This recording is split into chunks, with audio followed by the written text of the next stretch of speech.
Bapak, Ibu, dan saudara semua, ada sebuah istilah yang disebut dengan hysterical strength. Atau mungkin bahasa Indonesianya kekuatan yang histeris. Kalau ada banyak dari kita yang belum pernah mendengar, ini definisi dari hysterical strength. Saudara. Refer to a display of an extreme physical strength by human beyond what is believed to be normal. Yaitu ketika manusia menunjukkan kekuatannya melebihi dari manusia normal yang lainnya, saudara. Biasanya usually occurring when people are in or perceive themselves to be in life or death situation. Biasanya ini terjadi ketika orang ada di dalam situasi yang berbahaya atau mereka pikir mereka ada dalam situasi yang berbahaya. Salah satu contoh ada yang namanya Jack Kirby, saudara. Jack Kirby ini terinspirasi untuk membuat sebuah karakter, seorang karakter yang bernama Incredible Hulk. Anda tahu Incredible Hulk? Yang hijau itu loh, Hulk, saudara, orang Indonesia ngomongnya, saudara. Ya kan? Di tahun 1962, Jack Kirby melihat dengan mata kepala dia sendiri bahwa ada wanita yang mengangkat mobil karena bayinya sedang ada dalam bahaya. Dari situlah dia menciptakan karakter yang namanya Incredible Hulk. Sampai hari ini para ilmuwan dunia sains masih mencoba untuk mempelajari apakah ini real atau enggak sih, apakah ini nyata atau enggak sih, saudara. Salah satu dari penjelasan mereka yang paling sederhana adalah kadang manusia bisa lebih kuat dari biasanya karena ada arus adrenalin yang mengalir dalam tubuhnya ketika mereka merasa dalam bahaya, saudara. Ya, jadi ini masih dipelajari. Tapi kalau Anda Google, ada beberapa insiden, ada beberapa kejadian-kejadian, nggak sering, tapi beberapa kali terjadi hal-hal seperti ini. Mungkin Anda udah sering dengar banyak ilmuwan yang bilang gini, bahwa manusia itu adalah makhluk yang sangat luar biasa. Bahkan kita ini lebih pinter, kita ini lebih kuat dari apa yang kita pikirkan tentang diri kita sendiri. We have so many untapped potential. Kita ada begitu banyak potensi dalam manusia yang kita sendiri nggak mengetahui. Mungkin Anda sering dengar bahwa ilmuwan berkata rata-rata kita manusia hanya memakai sekitar 20% dari kapasitas otak kita. Otak kita adalah komputer yang sangat luar biasa, komputer yang paling canggih yang dunia ini pernah tahu, saudara. Contoh lainnya, Anda pernah mendengar seorang yang bernama David Blaine? Anda pernah dengar nama David Blaine? Kalau dulu ada David Copperfield, hari ini mungkin yang paling terkenal namanya David Blaine. Dia seorang pesulap, tapi dia juga seringkali melakukan atraksi-atraksi fisik, saudara. Salah satu atraksi dia yang paling terkenal adalah, salah satu yang paling dikenal adalah ketika dia tahan nafas selama 17 menit. Dia ada di dalam air, tahan nafas selama 17 menit. Nah, hari ini kita lanjutkan serial khotbah kita yang kita beri judul I Quit, atau bahasa Indonesia saya berhenti. Boleh kita katakan bersama-sama I quit, 1, 2, 3, I quit, saudara. Karena kita ada di tahun yang baru, biasanya tahun baru itu selalu berhubungan dengan New Year's Resolution. Orang-orang bikin komitmen-komitmen yang baru, ya kan, saudara. Biasa komitmen-komitmen tahun baru itu identik dengan kita mau memulai sesuatu atau kita mau berhenti sesuatu. Ya kan, memulai kebiasaan-kebiasaan yang baik dan juga berhenti kebiasaan-kebiasaan yang buruk. Nah, makanya kita pikir, oh ini mungkin topik yang cukup nyambung kalau kita bicarakan di awal tahun. Minggu lalu kita bicara tentang ini, saudara. I quit the negative self-talk. Saya mau berhenti untuk mengatakan hal-hal yang negatif kepada diri saya sendiri, berpikiran negatif, saudara. Minggu depan, Pastor Bobby akan bicara tentang ini. I quit living paycheck to paycheck. Saya gak mau lagi hidup gaji masuk, gaji habis. Gaji masuk, gaji habis, saudara. Ya kan, cuma numpang lewat di rekening kita, kata orang, saudara. Ya kan, lalu bertepatan dengan anniversary gereja kita di minggu terakhir bulan Januari, kita akan bicara tentang I quit living in isolation. Saya nggak mau lagi, saya mau berhenti hidup sendiri, saya mau berhenti hidup terisolasi, tapi saya mau ada di dalam komunitas. Tapi nggak sembarangan komunitas, nggak sembarang kumpulan orang, tetapi komunitas yang memberikan kita kehidupan, saudara. Ya kan? Hari ini kita akan bicara tentang ini, saudara. I quit relying on my own strength. Saya akan berhenti tahun ini untuk mengandalkan kekuatanku sendiri. Anda bisa bayangin frustasi gak sih, saudara kita? Baru aja kita mendengar betapa luar biasanya manusia itu. Betapa pinternya, betapa kuatnya manusia. Pesan kekristenan itu bilang, jangan mengandalkan kekuatanmu sendiri. Bayangin Anda punya komputer yang paling canggih di dunia, terus kita cuma pakai buat nonton drama Korea, saudara. Ya kan sayang banget potensi dari komputer itu. Ya kan, di dunia kita yang serba satset, saudara, memanfaatkan peluang, jeli, harus lihai, ya kan, kesempatan dalam kesempitan. Orang Kristen disuruh gini, nggak boleh mengandalkan kekuatan kita sendiri.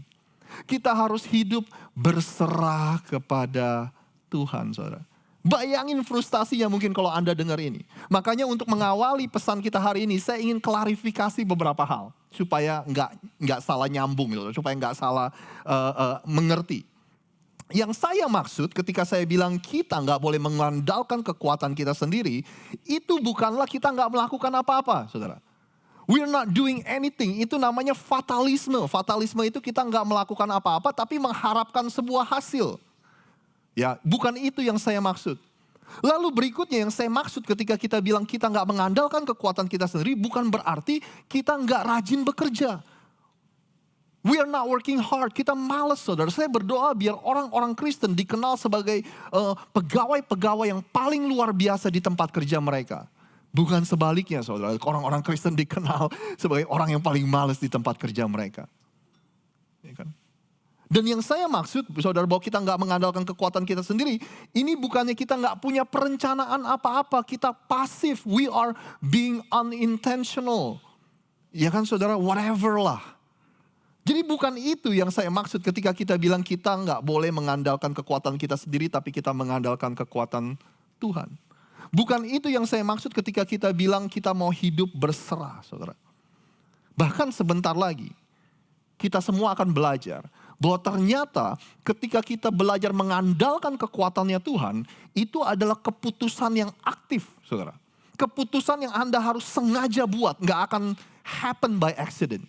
Nggak akan terjadi secara kebetulan, tapi Anda harus secara aktif membuat keputusan itu. Anda masih bersama dengan saya, saudara?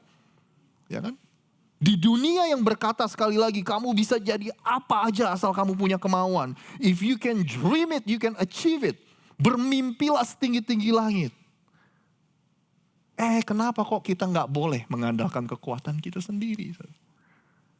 Kenapa sih Tuhan nggak mau kita mengandalkan kekuatan kita sendiri? Jawabannya sederhana. Kalau kita boleh jujur, kita manusia bisa capek. Anda setuju? Kita bisa letih, kita bisa lesu, kita bisa burn out. We can be exhausted, ya kan saudara? Kita bisa lemah, kita bisa lesu, apalah semua itu. Kita bisa. Mending kalau misalnya capeknya cuma secara fisik, ya kan? Kita capek secara fisik, makan enak, tidur yang banyak, besokannya ready to go, siap. Tapi kalau capeknya secara pikiran, secara mental, tidur aja nggak akan cukup, saudara. Anda setuju dengan saya, saudara? Kalau kita capeknya secara rohani, kita stagnan, kita nggak bertumbuh, kita nggak mengalami progres, saudara. Kita juga tidur aja nggak menyembuhkan. Itulah sebabnya Tuhan nggak mau kita mengandalkan kekuatan kita sendiri. Seperti HP kita yang baterainya bisa habis. Kalau baterai itu udah habis, kita harus terhubung dengan sumbernya, saudara. Nah, Tuhanlah sumbernya itu. Dia mau kita mengandalkan sumber itu, bukan kekuatan diri kita sendiri. Amsal 18 ayat 10 dikatakan, nama Tuhan adalah menara yang kuat. Kesanalah orang benar berlari, ia menjadi selamat. Bahasa Inggrisnya, the Lord is like a strong tower. Those who do right can run to him for safety. Mazmur 46 berkata ini, saudara, Allah adalah perlindungan dan, sekali lagi saudara, Allah adalah perlindungan dan kekuatan kita. Ia selalu siap dan mampu menolong dalam kesesakan. Perjanjian baru. Rasul Paulus bilang ini, akhirnya hendaklah kamu kuat di dalam Tuhan dan di dalam kekuatan kuasanya. Ini pesan terakhir dia kepada gereja yang ada di Efesus. Dia bilang ini, a final word, pesan terakhir, akhirnya. Be strong in the Lord and in His mighty power. Kuatlah bukan di dalam diri kita sendiri, tapi di dalam Tuhan. Bukan di dalam kekuatan kita sendiri, tapi di dalam kekuatan kuasa Tuhan. Dan tentu ayat yang paling terkenal atau mungkin salah satu ayat yang Anda sering kutip. I can do all things in Christ who gave me strength. Segala perkara dapat kutanggung dalam Dia yang memberi kekuatan kepadaku. Itulah kenapa Tuhan mau kita mengandalkan kekuatannya Dia. Mau bersandar kepada Dia, saudara. Supaya kita bisa mengandalkan kekuatannya Tuhan. Percaya gak Anda? Kalau kekuatan Tuhan itu bisa diandalkan, bisa dipercaya. Bapak Ibu semua, hidup ini banyak pergumulan. Hidup ini banyak masalah. Hidup ini banyak tantangan. Hidup ini banyak tikungan, orang bilang, saudara. Bahkan ketika Anda melakukan segala sesuatu dengan baik dan sempurna, Anda dan saya gak akan bisa terhindar dari yang namanya masalah, saudara. Berita baiknya kepada kita semua bahwa Tuhan kita kekuatannya bisa dipercaya. Tuhan kita kekuatannya bisa diandalkan. Nah, pertanyaan yang kita mau bahas adalah gini. Ciri-ciri orang yang mengandalkan kekuatan Tuhan itu seperti apa sih, saudara? Mungkin Anda bisa bikin daftar ya, ciri-cirinya seperti ini nih kalau orang yang mengandalkan kekuatan Tuhan. Tapi hari ini saya cuma mau fokus kepada satu aja. Orang yang mengandalkan kekuatan Tuhan itu seperti apa sih? Saya menulisnya gini, saudara. Orang yang mengandalkan kekuatan Tuhan, they put a high value in this thing called rest. Mereka menghargai, mereka menjunjung tinggi dari nilai atau dari sebuah nilai yang kita sebut dengan istirahat, saudara. Waktu Tuhan menciptakan langit dan bumi dan segala isinya dalam 6 hari. Di hari yang ke-7 dia ngapain, saudara? Dia beristirahat, dia berhenti. On the 7th day, God has finished His work of creation. So He rested from all His work. Pada hari yang ke-7 Allah telah menyelesaikan pekerjaannya itu. Lalu dia ngapain? Dia beristirahat.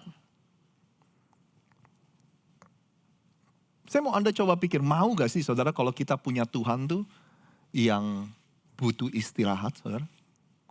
Kita kalau mau nyembah Tuhan, kita maunya nyembah Tuhan yang kuat, yang maha kuasa, saudara. Iya kan? Kalau dia maha kuasa, kalau dia kuat, kalau dia besar, kok dia butuh istirahat? Saya nggak habis pikir, saudara. Kalau saya bilang alasan Tuhan melakukan itu, supaya dia bisa mencontohkan kepada Anda dan saya. Ini loh. Saya mendesain dunia ini, saya menciptakan dunia ini dengan irama kehidupan. Kalau saya bilang irama kehidupan, Anda kira-kira bisa nangkep gak, saudara? Dengan patron, dengan pattern, dengan cycle, dengan struktur tertentu.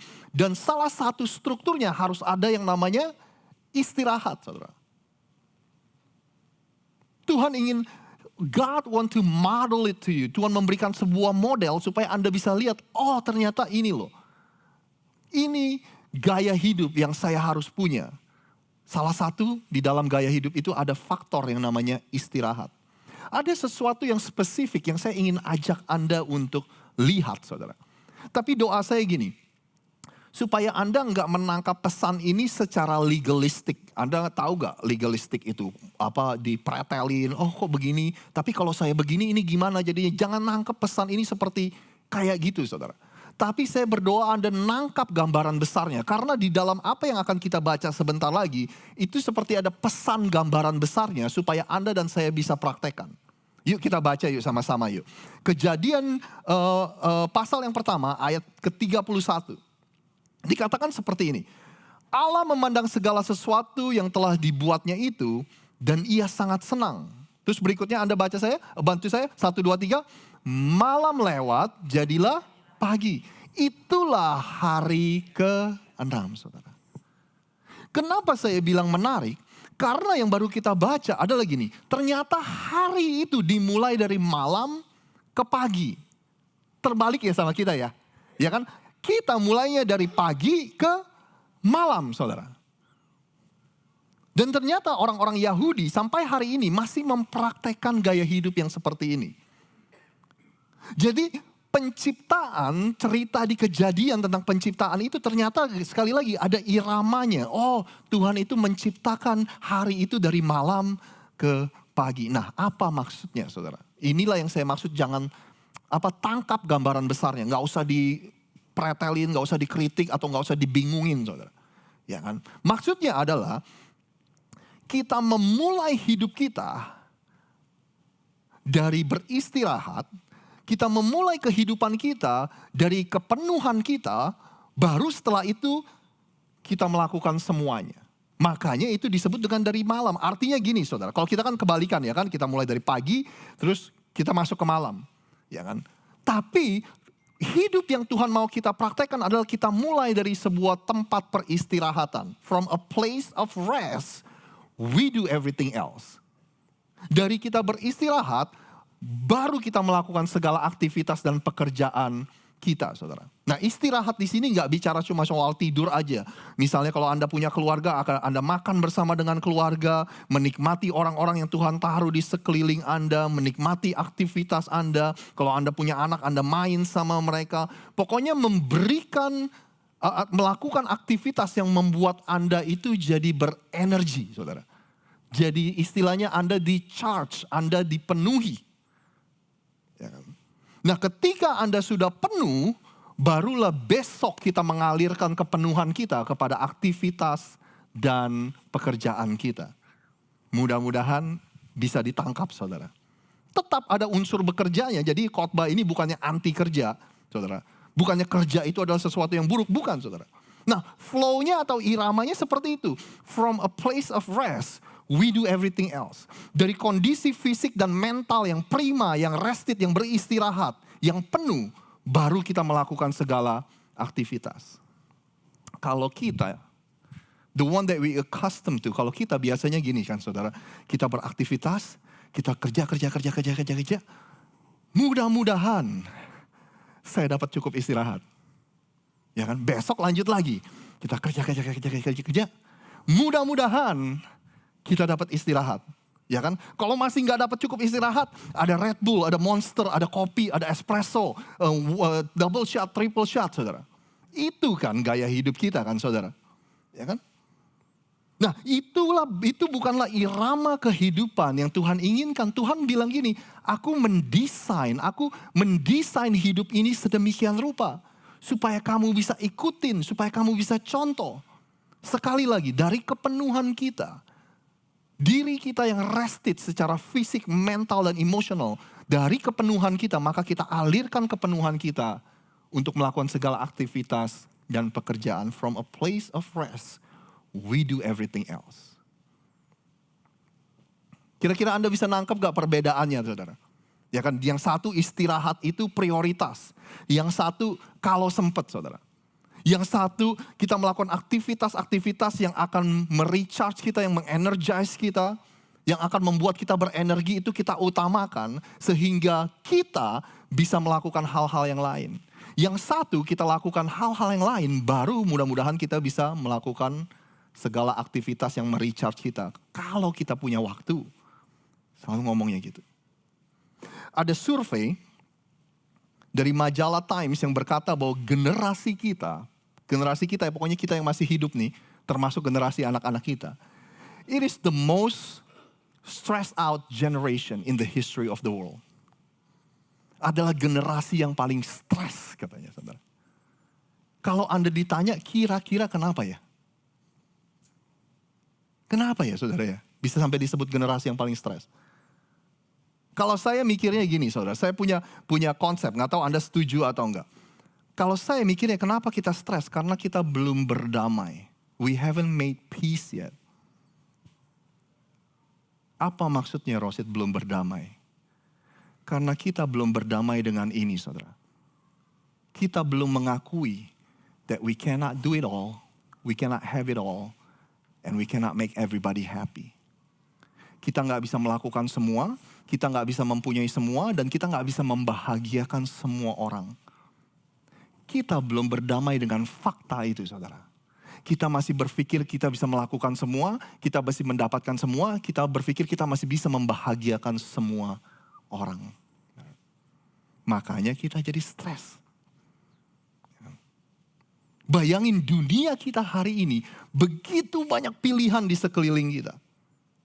Siapa di sini yang waktu grow up di Indonesia kita cuma punya satu channel TV, TVRI, saudara? Anda pernah melalui masa-masa itu?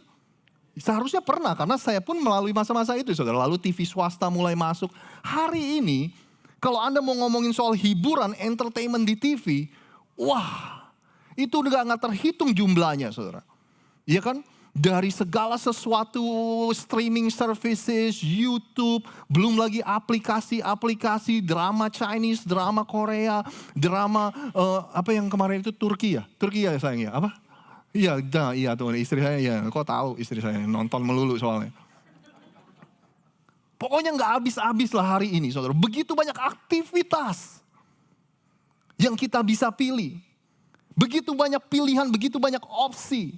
Dan kalau kita pikir-pikir, time management itu apa sih, saudara? Manajemen waktu itu apa sih? Yaitu semua itu yang tadi kita bilang, kita coba masukin ke dalam hidup kita. Kita coba muat-muatin, ya kan? Bahasa Jermannya kita jejelin dalam kehidupan kita, saudara. Segala sesuatu aktivitas itu. No wonder we get stressed out. Nggak heran kalau kita stres, saudara. Begitu banyak hal, begitu banyak pilihan. Ada survei yang bilang gini, bahwa kita sepanjang umur kita, bahwa kita itu menghabiskan 1/3 dari hidup kita untuk tidur. Benar ya saudara ya, jadi kan kalau sehari 24 jam kita tidur 8 jam aja, itu kita udah habiskan untuk tidur. Kalau kita hidup sampai 90 tahun, artinya kita ini meleknya 60 tahun, 30 tahun itu kita merem saudara, tidur saudara. Ya kan? Kita menghabiskan 1/3 dari hidup kita untuk tidur. Di Amerika ini ada survei yang berkata gini, rata-rata orang selama hidupnya kalau ditotalin semua, mereka menghabiskan waktu 13 tahun dan 4 bulan untuk nonton TV, saudara. Ini survei lama mungkin, kalau survei baru mungkin kita main HP itu termasuk semuanya kita masukin dalam kategori screen time. Waktu kita dengan screen, saudara. Itu pasti lebih dari 13 tahun. Sepanjang umur kita, kalau ditotalin, kita pakai totalnya 5 tahun hanya untuk ngantri. Ngantri di supermarket, ngantri apa saudara. Ya kan? Selama hidup kita kalau ditotalin, untuk nyariin barang yang hilang, itu totalnya 1 tahun saudara. Istri saya bilang kalau saya mungkin 2 tahun.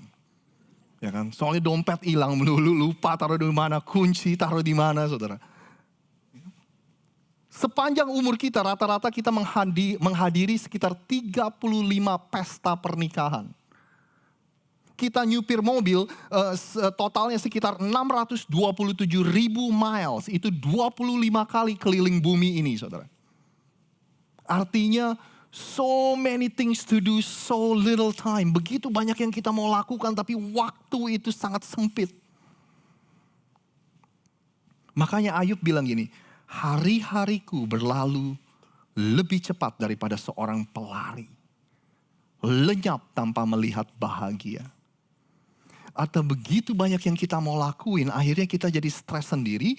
Dan akhirnya hidup kita itu jadi gak ada sukacita, saudara.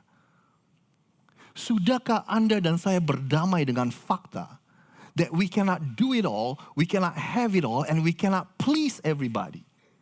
Kita gak bisa melakukan semua, kita gak bisa mendapatkan semua, kita gak bisa membuat semua orang bahagia.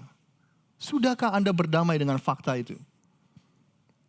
Raja Salomo bilang gini saudara, Raja Salomo, segenggam ketenangan lebih baik daripada 2 genggam jeripaya dan usaha menjaring angin.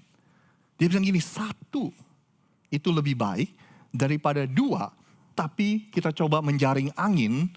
Ketika kita mencoba menjaring angin, pas kita buka, nggak dapet saudara. Terjemahan lainnya bilang gini, tetapi lebih baik harta sedikit disertai ketenangan, disertai ketenangan hati, daripada bekerja keras menggunakan 2 tangan dan mengejar angin. Yang dia maksud adalah gini, lebih baik mempunyai sedikit, lebih baik melakukan sedikit, tapi yang sedikit itu benar-benar penting, benar-benar berarti, benar-benar bermakna, saudara. Ya kan? Daripada punya banyak hal, melakukan banyak hal, tapi yang banyak hal itu nggak penting. Itulah maksudnya. It is better to do less and to have less on the things that matters than to have more and to do more on the things that don't matters. That's what King Solomon meant. Nah, Andalah yang harus membuat keputusan apa yang penting dalam hidup Anda. Sayalah yang harus buat keputusan apa yang penting dalam hidup saya. Kalau Anda tanya saya, yang penting dalam hidup ini, Tuhan penting, keluarga, teman-teman, komunitas, itu penting, saudara. God and people, Tuhan dan orang. Kalau buat saya itu penting. Yang lainnya suatu hari akan berlalu. Yang lainnya suatu hari akan lenyap. Yang ada sampai kekekalan itu hanya Tuhan dan manusia. Mudah-mudahan kita ada di kekekalan bersama dengan Tuhan. Mudah-mudahan orang itu ada di kekekalan bersama dengan Tuhan. That's it. Bukan gak boleh yang lainnya, saudara. Nah, sebagai penutup, saya ingin memberikan Anda gambaran yang praktis. Mudah-mudahan Anda bisa sesuaikan dengan keadaan kehidupan Anda. Saya mau kita sama-sama melihat mungkin dalam konteks ini, saudara. In our daily rhythm. Irama kehidupan kita sehari-hari itu bentuknya seperti apa sih? Ya kan? Sekali lagi, saudara.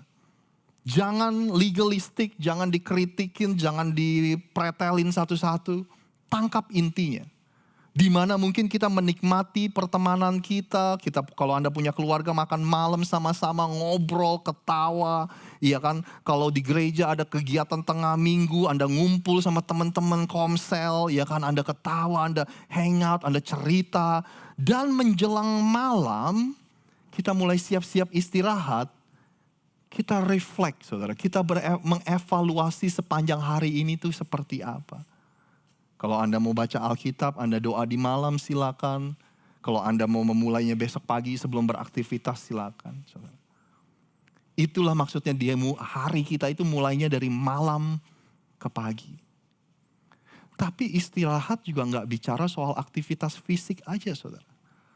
Tapi adalah keadaan, the state of mind and the state of our mental life. Keadaan kondisi dari mental kita, dari pikiran kita, dari keadaan hati kita, saudara. Apakah kita khawatir? Apakah kita cemas? Apakah mental kita ini bisa beristirahat, saudara? Ya kan? Apakah kita merasa aman dan merasa pasti bahwa kita ini dikasihi Tuhan? Apakah kita bisa merasa aman? Apakah diri kita bisa beristirahat di dalam fakta bahwa Anda dan saya adalah anak-anaknya Tuhan? Tuhan punya rencana, Tuhan punya tujuan hidup dalam kehidupan setiap kita, saudara. Kita beristirahat di dalam status kita. Siapa kita di hadapan Tuhan? Nah, aktivitas-aktivitas yang seperti itu yang pada akhirnya mengisi Anda, merecharge Anda, membuat Anda penuh, dan besokannya Anda siap untuk menghadapi hari-hari Anda. Anda siap untuk mengalirkan kepenuhan Anda kepada aktivitas dan pekerjaan Anda. From the place of rest, we do everything else.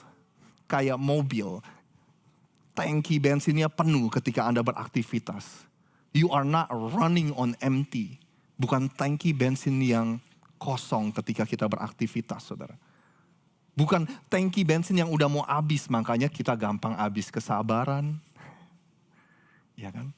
Kita gampang marah, kita gampang emosi karena tangki bensin kita udah on E. Habis. Nah, kalau kita mundur satu langkah ke gambaran yang lebih besar, kita lihat konteks irama kehidupan kita dalam seminggu. mingguan, weekly rhythm of our life. Anda memulai minggu Anda mungkin dengan beribadah, dengan teman-teman, dengan keluarga Anda, melayani bersama, pulang ibadah Anda ngumpul-ngumpul, ngobrol-ngobrol, pergi makan, pergi ngopi cantik kata orang hari ini saudara. Ya kan, nanti pulang dari main-main, Anda tidur siang, Anda jalanin anjing Anda, ya kan. Dan aktivitas-aktivitas yang mengisi Anda, pada akhirnya Anda siap untuk menghadapi minggu Anda. 1 minggu ke depan. Anda masih bersama dengan saya saudara? Lalu kita mundur 1 langkah lagi ke belakang di konteks yang gambaran yang lebih besar. When we talk about seasonal rhythm of life, irama hidup dalam 1 musim saudara. Kalau Anda menikah, Anda merayakan anniversary Anda, ambil 1, 2, 3 hari Anda ambil waktu. Ya kan, setahun sekali, setahun 2 kali. Mengambil liburan, bisa 1 kali yang panjang, bisa 2 kali yang pendek-pendek. Anda pergi camping, holiday season. What does it look like sehingga Anda recharge dan Anda siap menghadapi 1 musim kehidupan ke depan, saudara. Anda nangkap gak maksud saya, saudara? Ya kan? Kenapa Tuhan mendesain hidup itu, menstruktur, membuat irama kehidupan yang seperti itu? Ini jawaban yang sangat penting. Supaya kehidupan Anda dan saya itu mencerminkan, our life should be a reflection of our relationship with Jesus. Hidup kita mencerminkan hubungan kita dengan Yesus. Gimana sih kita menjalani hubungan kita dengan Yesus? Yesus mau supaya kita menjalani hubungan kita dengan Dia from a place of done, not do, saudara. Apa artinya? Kalau agama itu Anda do, Anda harus perbuat ini dan itu, Anda harus bikin ini dan itu, ini yang Anda harus lakukan, itu yang Anda harus lakukan. Setelah semua itu mudah-mudahan Tuhan cukup happy sama Anda dan saya. Ya kan? Tapi Yesus berkata bahwa it is finished, is done. Sudah selesai. Aku sudah memberikan hidupku di atas kayu salib. I give you my life on the cross. Karena Tuhan sudah, karena Tuhan is done, maka sekarang kita bisa memberikan versi kita yang terbaik untuk Tuhan. Di tempat kerja, di sekolah, di rumah, saudara. Karena Tuhan sudah, because it is done, sekarang kita bisa memberikan diri kita untuk beribadah, untuk melayani, untuk membantu orang lain, untuk menginvestasikan hidup kita kepada orang lain, untuk memberikan keuangan kita. Karena Tuhan sudah, saudara. Jadi kita ke gereja bukan takut kalau Tuhan nanti marah sama kita. Terbalik, that's what I mean when from a place of done instead of do. Bahwa semuanya sudah. Karena Tuhan sudah, karena Tuhan bilang sudah selesai, maka hari ini Anda dan saya bisa jadi versi suami yang terbaik untuk istri Anda. Bisa jadi versi istri yang terbaik untuk suami Anda. Bisa jadi orang tua, mama dan papa yang terbaik untuk anak-anak Anda. Karena Tuhan sudah. Kalau Anda punya orang tua, Anda sekarang bisa menjadi versi anak-anak yang terbaik untuk orang tua Anda. Itulah kehidupan yang Tuhan inginkan supaya hidup sehari-hari kita mencerminkan hubungan kita dengan Yesus. From a place of rest, we do everything else. Irama kehidupan dari malam ke pagi. Dari kondisi yang beristirahat, fisik, mental, kepenuhan kita, maka kita siap memberikan kepenuhan kita untuk beraktivitas dan bekerja, saudara. Jadi khotbah hari ini sekali lagi bukan soal anti kerja, Anda nggak boleh rajin kerja, Anda nggak boleh anti capek, Anda nggak boleh capek-capek, bukan saudara. Kalau Anda tanya sama saya, justru kalau kita hidup seperti ini, itu yang akan memampukan kita kerjanya rajin. Itu yang akan memampukan kita untuk memberikan yang terbaik. Karena kita penuh, saudara. Baru kita bisa memberikan yang terbaik. Ya kan? Baru kita bisa di individu dan pekerja yang baik, saudara. Kalau yang ada dalam diri kita cuma sisa-sisa yang ada, lalu kita bekerja, kita nggak akan mampu memberikan yang terbaik. Jadi salah satu orang yang mengandalkan, yang tidak mengandalkan kekuatannya sendiri, melainkan mengandalkan kekuatan Tuhan, yaitu mereka yang memberikan nilai yang tinggi kepada yang namanya istirahat. Saya tinggalkan Anda dengan kutipan ini mungkin setelah itu boleh pinjem mic ya buat Ko Benny. Ya, Ko Benny boleh berdoa buat kita semua, Ko Benny. Our ultimate trust in God, it shows when we rest. Because rest is an act of faith. Bukti dari iman kita kepada Tuhan adalah ketika kita beristirahat, saudara. Karena istirahat adalah sebuah tindakan iman. Ketika Anda dan saya beristirahat, kita sedang berdamai dengan fakta. I cannot do it all. I cannot have it all. I cannot make everybody happy. Saya nggak bisa melakukan semua, saya nggak bisa mendapatkan semua, saya nggak bisa membahagiakan semua orang. Ketika kita beristirahat, kita sedang menyerahkan ketakutan kita. Karena ketakutan kita kan kita mikir gini, kalau saya nggak melakukan apa-apa, maka dunia di sekeliling saya bakal hancur, dunia di sekeliling saya bakal runtuh, saudara. Ya kan, pekerjaan saya kalau nggak ada saya, semuanya akan berantakan. Ketika kita beristirahat, kita bilang gini, aku melepaskan segala ketakutan itu dan aku percaya Tuhanlah yang menopang. God the one that hold it together, saudara. Ketika beristirahat, kita mengakui bukan kita yang memegang kendali dalam kehidupan ini. Ketika kita beristirahat, kita percaya Tuhan sedang bekerja ketika aku melakukan apa yang Tuhan suruh, yaitu beristirahat.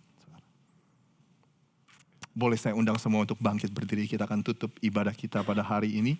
Dan Ko Benny akan melepaskan doa berkat buat kita semua. Saya hanya ingin ingatkan kepada Anda, kalau misalnya ada makan siang kita dalam bentuk kuah-kuah, saudara, mohon tidak dibuang ke dalam sink yang ada terutama di WC wanita ya, karena beberapa kali mampet, saudara. Mungkin maksud kita baik supaya kita nggak langsung buang ke sampah, tapi ketika kita tuang ke situ justru malah mampet, saudara. Jadi hanya ingin mengingatkan itu. Terima kasih atas perhatiannya. Ya, jangan bikin pastor kita nggak bisa rest ya. Oke, yuk kita doa. Bapak, kami ucap syukur Tuhan, di mana kami boleh belajar untuk kami rest di dalam Engkau. Kami percaya Tuhan, dari rest itulah timbul kekuatan yang baru. Kami percaya Tuhan, kami tenang karena kami ada di dalam perlindungan-Mu. Kami tenang, kami aman karena kami di dalam Engkau. Terima kasih Bapa, terus ajar kami untuk kami lebih mengerti betapa baiknya Tuhan itu. Di mana terus kami makin dalam dan makin dalam mendalami hubungannya dengan Engkau Tuhan. Terima kasih Bapa, kami percaya Tuhan, dalam minggu-minggu ke depan ini tangan-Mu terus menggenggam kami dan berjalan bersama kami Tuhan. Kami percaya Tuhan, kami akan selalu melihat Tuhan keajaiban demi keajaiban dari hari ke hari. Kami akan melihat mujizat demi mujizat dari hari ke hari dalam kehidupan kami Tuhan. Kami percaya Tuhan tahun 2024 ini kami percaya ada sebuah season yang baru yang sudah Engkau siapkan bagi kami. Season yang terbaik Tuhan. Terima kasih Bapak. Sebentar kami akan pulang, kami akan menikmati setiap hidangan yang sudah disiapkan. Biar itu menjadi kekuatan dalam hidup kami Tuhan. Terima kasih Bapak. Biarlah kami siap untuk terima berkat Tuhan. Mari kita angkat tangan kita. Biarlah berkat yang terbaik dari Bapa kita di surga, cinta kasih daripada anak yang tunggal Yesus Kristus, serta persekutuan yang manis dengan Roh Kudus menyertai kita mulai dari hari ini sampai selama-lamanya. Mari kita yang percaya, kita terima berkat sama-sama katakan, amin. Tuhan Yesus memberkati, happy Sunday semuanya.